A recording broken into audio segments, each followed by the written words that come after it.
जल्दी से गाड़ी धके आबा हमर भैया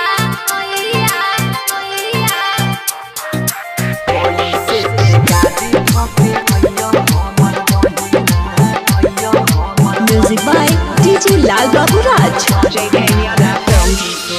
जल्दी से गाड़ी धके आबा हमर भैया जल्दी से गाड़ी धके आबा हमर भैया जल्दी से गाड़ी धके आबा हमर भैया छिए पवन त्योहार भाई बहन के प्यार राखी बंधवा हो मोरे भैया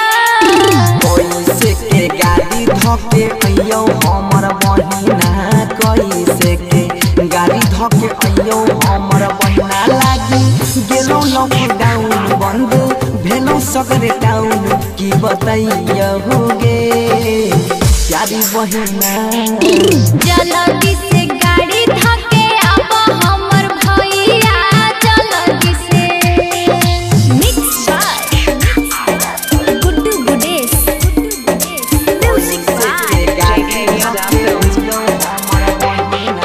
लाल बाबू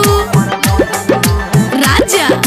जल्दी से गाड़ी धके आबा हमर भैया जल्दी से छोटा ही में भैया छोरी के गेला हो कमबल परदेस हो जब तक नई भत मनवा में रहतई लागल हमर कलेस हो बात के बुझे बहिन दुलारी उठाल करोना के महामारी छियो न भैया कठोर दे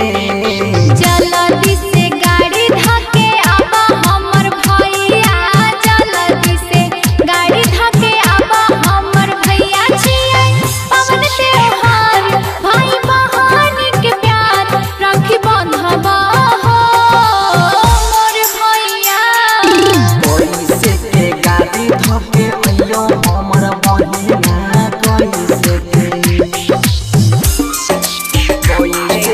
गाड़ी धके अइयो हमर म्यूजिक बाय अइयो हमर लाल बाबू गाड़ी धके राजा हमर भैया जाए के बेरिया में वादा तू कैला हो हर साल ओई डोंगागे दुख सुख में तो हर साथ ने छोड़बा बन के खेबैया लागे दुख के लाचारी देखी के समैया बाबू बेमारी कमजोर मैया बहै छै अखिया से लोर दे जल्दी से गाड़ी धके आबा हमर भैया जल्दी से गाड़ी धके आबा हमर भैया छिए पवन त्योहार भाई बहन के प्यार राखी बंधवा हो मोर भैया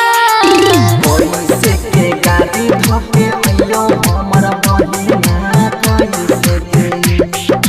जय मां कत्यानी रिकॉर्डिंग स्टूडियो मानसी एक कन्या JK Yadav Films।